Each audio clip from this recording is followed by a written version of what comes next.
It's March 3rd, 2020, and this is a message for Madelyn Higbee, John David Higbee, and Janessa Rose Higbee. Your original names, your birth names. These three were, about 10 years ago, sucked into a microcult in Logan, Utah. A microcult, from what I can tell, operated by a Camille Sebrina Cropper.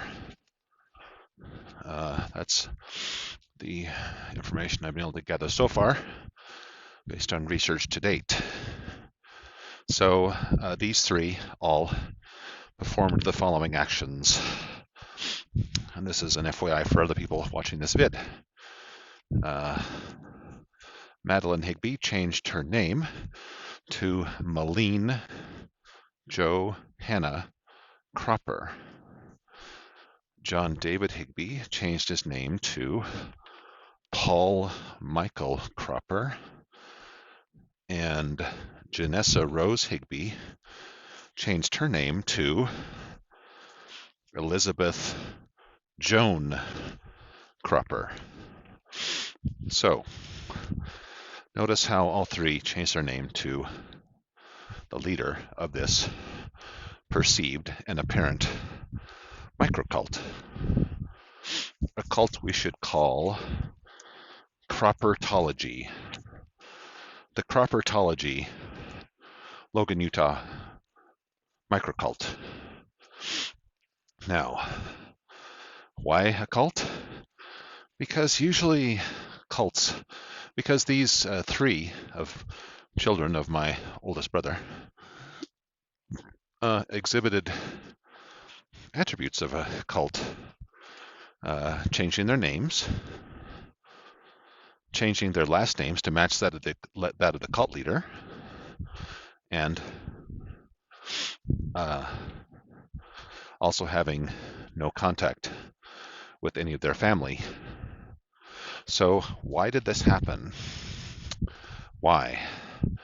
That's something I've always wondered. Now, it's true that what you sow, you reap. And my brother David was, in the past, more pig-headed, more my way or the highway.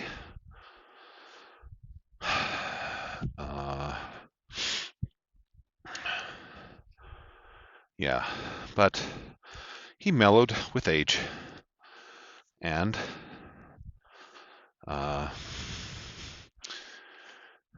now he's a whisper of a man.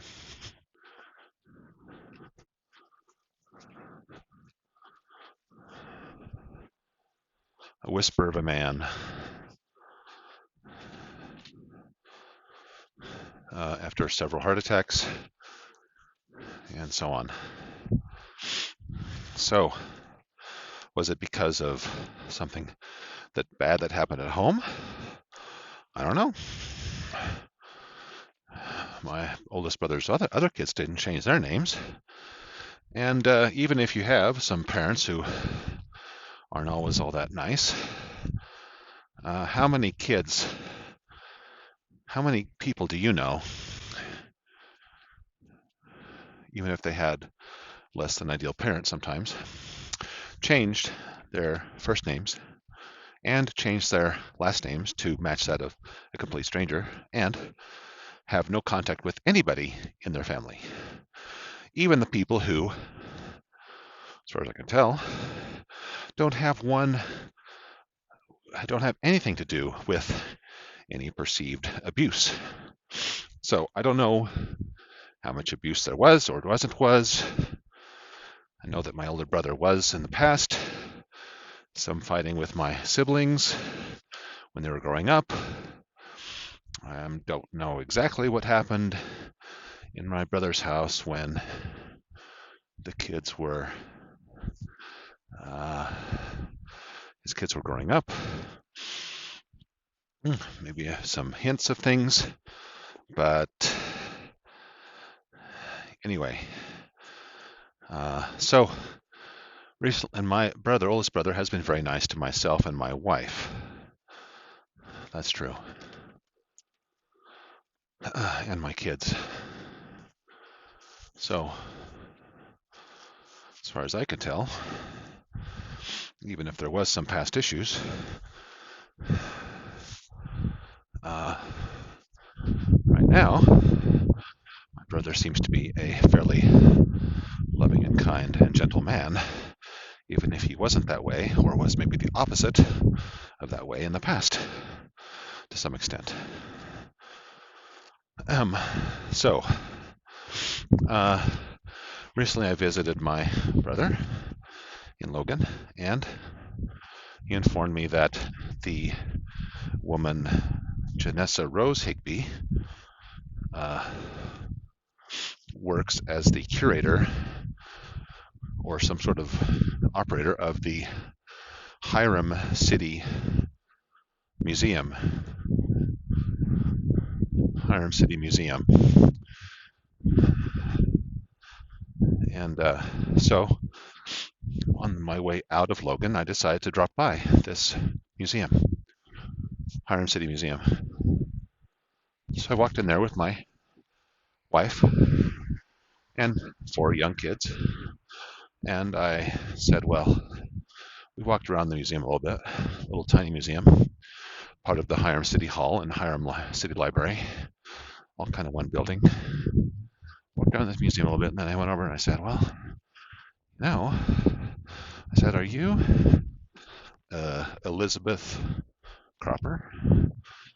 And she said, yes. And then I said, well, she happened to be operating the museum on a Saturday.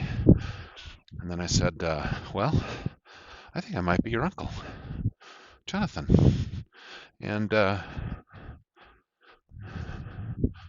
then she said, well, I have no contact with my biological family. And then she seemed kind of, I don't know, a little spooked or something. She said, well, where'd you come from? You just come to this museum or come from Salt Lake, or where did you come from? I said, well, we just came from Logan. I didn't give her more details beyond that. But anyway, it's like, what did this, I mean, from what I can tell, again, perceived, based on research, perceived apparent cult leader, Camille Sebrina Cropper, what did she do to these 3 to have them be so afraid of contact with the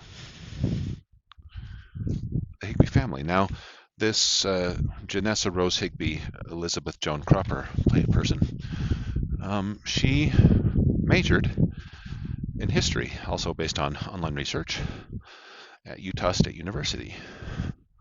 Majored in history. So why would a history major want nothing to do with her own history? Why would a history major deny her own history? And why would a history major seem to seek to apparently blame me for I don't know. I mean, does she change her name because she's blamed someone? It seems like you only do basically a passive-aggressive act and kind of a snotty, backstabbing, front-stabbing type of act, like changing your names and then having no contact with any of your family, unless you're, I guess, pissed about something. Otherwise, why do it?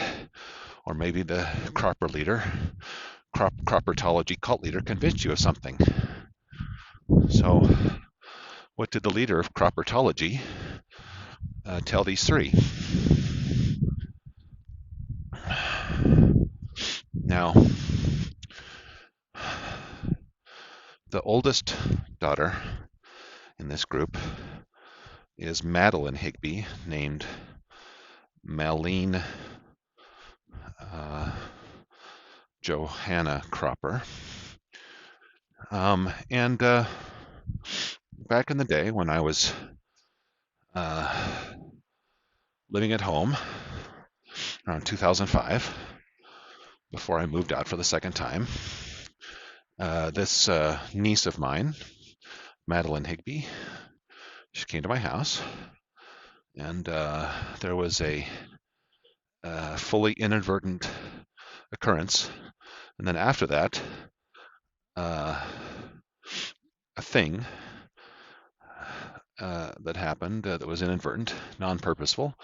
In any case, after that, Madelyn sent me sort of a preachy letter from the perspective of an ultra-Mormon about the topic of porn. Okay. And then she basically said, well, my husband had a problem with porn, and he had to recover from it, and blah, blah, blah. And then, in 2005, I was an ultra-leftist reactionary,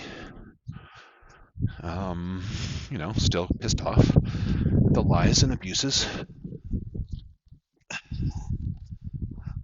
of the Mormon Church. Tie my shoe. And so I sent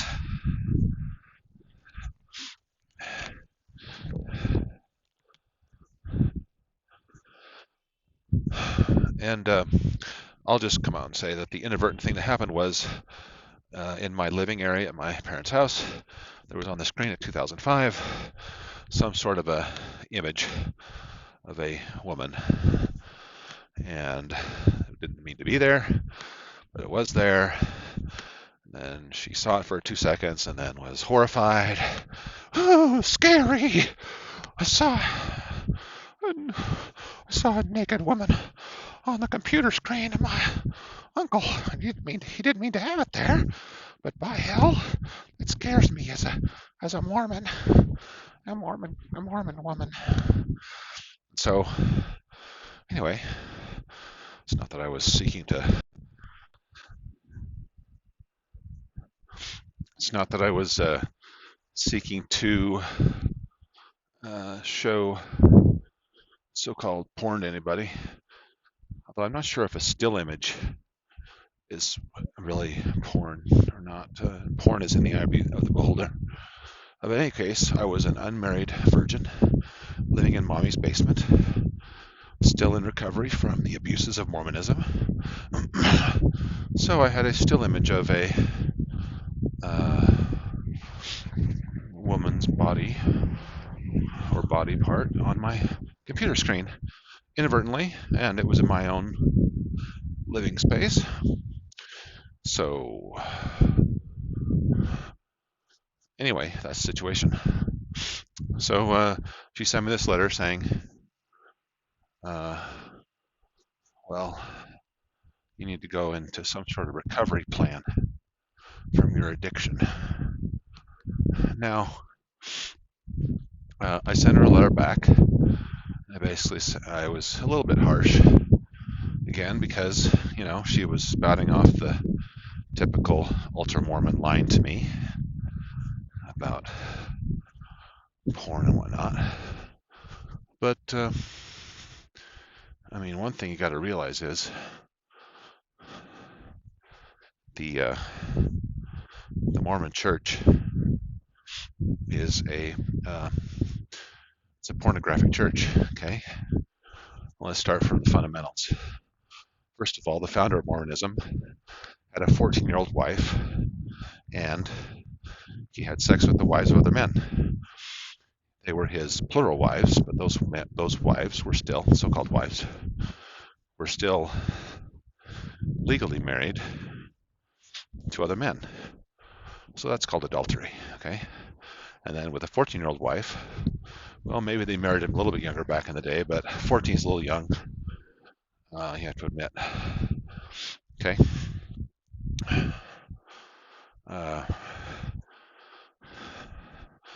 These days, current times, we'd call that by a more harsh word, right? Next, Brigham Young, 15-year-old wife, and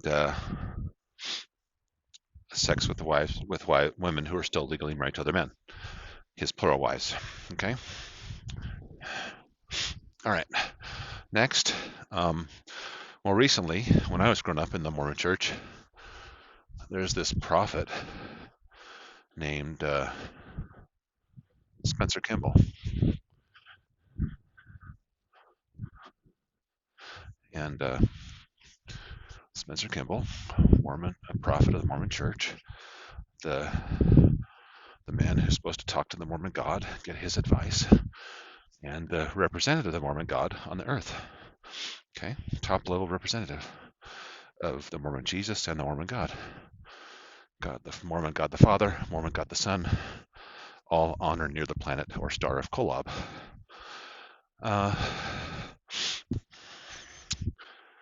So Spencer Kimball came out with this book called Miracle of Forgiveness. Okay, an oxymoron of a title, an oxymoron.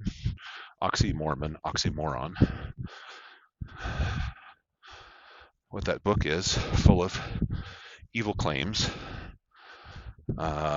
teaching children to fear sexuality, to fear their own bodies, to fear coming of age. For example, there's a part of the book where they basically say that that whacking off could and probably will make you a faggy fag. Okay, and that tenet of Mormonism from Prophet Spencer Kimball was taught not only in his book, but in classes such as priesthood classes, which means boys from the age of 12 up go to priesthood class, which is kind of similar to a Sunday school class, but it's just for boys only. That's what they had when I was growing up. So there's that. Then the Mormon Church has essentially mandatory interviews that you're supposed to go to with strange men called Mormon bishops, interrogating children of, maybe starting age 8 in some cases, interrogating children about masturbation, whacking off. Okay.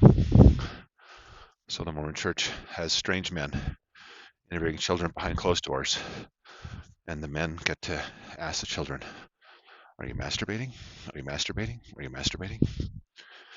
And if you are masturbating, you get a penalty, or more than one penalty. One penalty is you're blocked from going inside the Mormon temple. Another penalty is they say you can't go on a Mormon mission if you're whacking off. So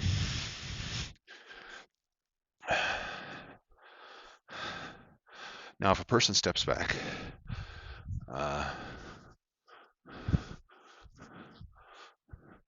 and realizes that religion's couch evolved morality, well, you could say to yourself, well, in general, people's sexual energy should be directed toward in-person interactions. Okay? Inherently reproductive in the future once people are appropriately aged, 18 or older, hopefully, directed toward inherently reproductive first-hand interactions of an inherently reproductive nature. That's fine. But what you're going to do as a kid between the age of 11 and 18, or 11 and, 24, when you actually marry someone for the purpose of starting a family, what you supposed to do, huh? You're supposed to just pray to the Mormon God that he'll turn you into a eunuch? Or what? What the fuck are you supposed to do, huh? So, as far as Mormonism is concerned, you're supposed to go confess the fact that you're a normal person, normal human, changing from a child into an adult. You're supposed to apologize for that fact to a strange man behind closed doors. How is that not child abuse? Okay. Now, that's not all. Next, we have the Mormon God, who's on a planet called Kolob, or near a star called Kolob. One or the other, who cares? This Mormon God, as per advanced Mormon doctrine that the Mormon missionaries won't tell you about, but if you're in the Mormon church long enough, for example, all your life from the age of 0 until age 25, then you'll learn more advanced Mormon doctrine. And one of those doctrines is a few things. One, that the Mormon God had literal sex with Mary, the mother of Jesus. Now that claim is pretty abhorrent to regular Christians, but that's a Mormon doctrine. Whether you like it or don't like it, that's the facts. Okay, key top Mormon leaders claim that literal sex with Mary, the mother of Jesus. When I heard that, I mean, in more recent years, I wondered, well, did the Mormon God give Mary head before he put it inside, to help her have a really huge orgasm? That's a key question you should ask the Mormon God. So, and then next, the Mormon God has a number of wives in heaven on the planet Kolob, or near the star of Kolob. And with those wives, he has literal sex to create spirit babies. That's spirit babies that go into regular bodies, flesh bodies, but in the Mormon church, you got your spirit body and then your regular body. That's in the Mormon church claim. So the Mormon God has literal sex with his wives in heaven. So, I mean, on my blog and website, I've done a few calculations in the past to figure out, well, to create 100 billion spirit babies in a million years, I don't know, that's about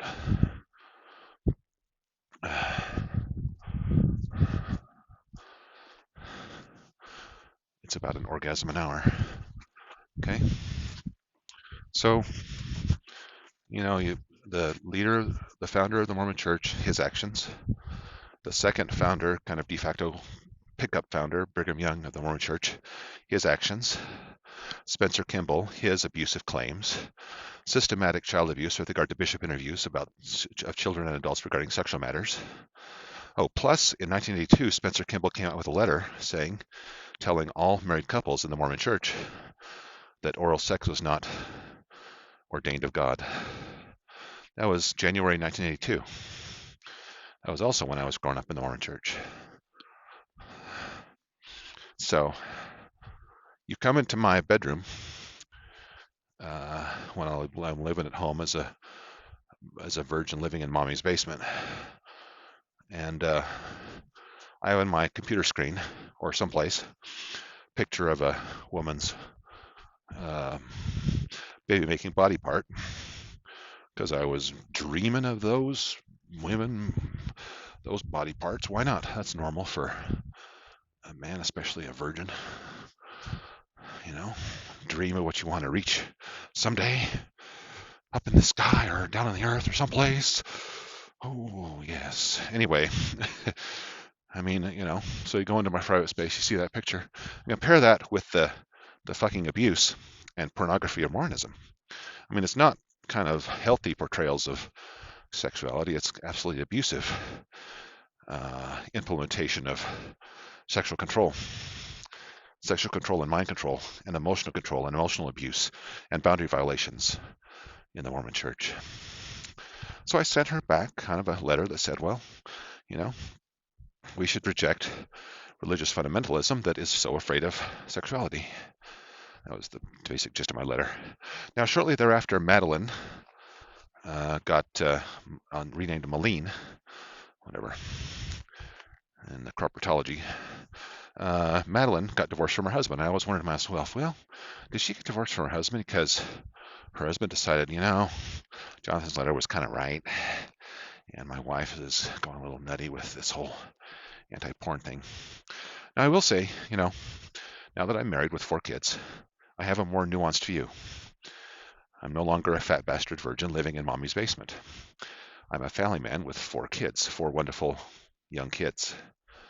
So would I want my kids to go into somebody's basement and see a body part picture? Well, not really.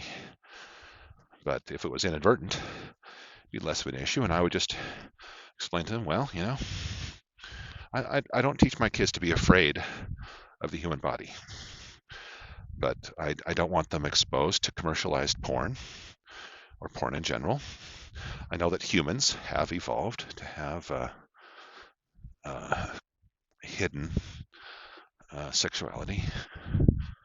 So, yeah, that's true. Humans have evolved to have hidden sexuality, but we have sexuality. Anyway, hidden sexuality, and it's true you can F people up if you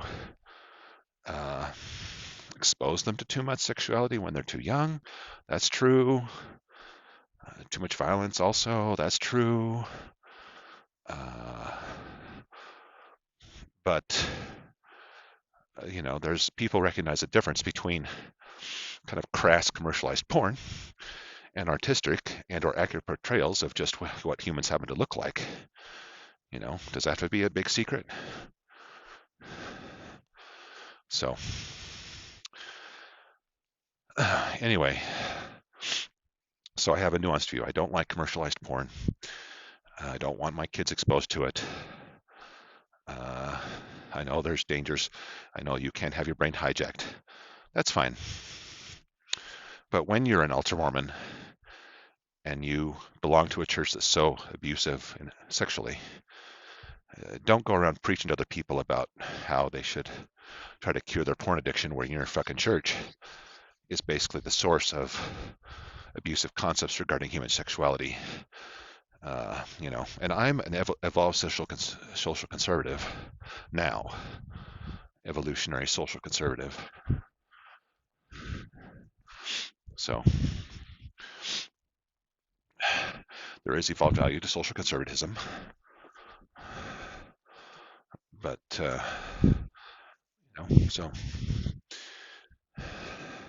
that's fine. But I'm not going to teach my kids what I was taught as a boy, that whacking off will make you gay. Never tell your kid that.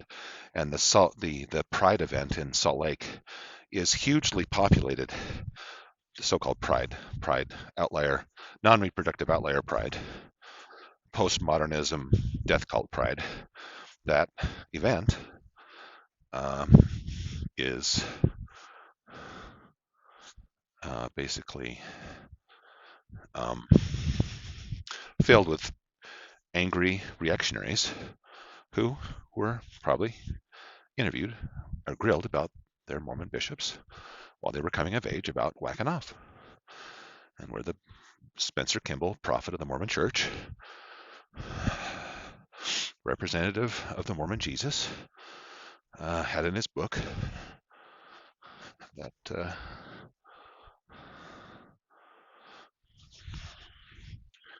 that whacking off would turn you into a faggy fag. So, yeah. Anyway.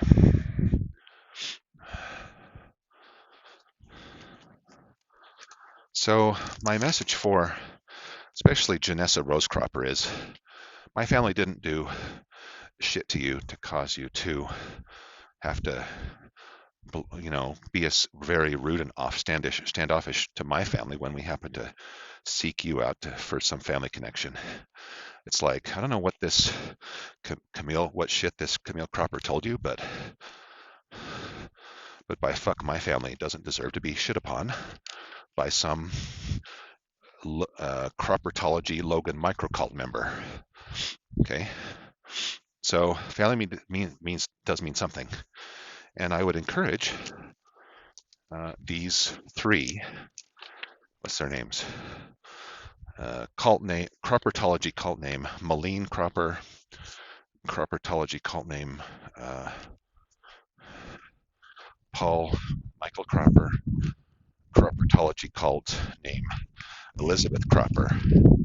I would encourage you to reconnect with your family, your biological family, also known as your family, the reason you exist on this planet. Not everybody in your family, uh, whatever, shit on you in the past. And even if your parents were abusive to varying degrees, well, they're damn old now, and your father may not last that much longer. And, in recent years, he's a more humble man, not humble. He's a whisper of a man. He's a whisper of a man. So now's your chance. And in 50 or 100 or 1,000 years, no one's going to give one rat's ass about the fact that you spitefully and crazily and stupidly and moronically all changed your names, first names and changed your last names to that of some whack job chick in Logan, old fart chick.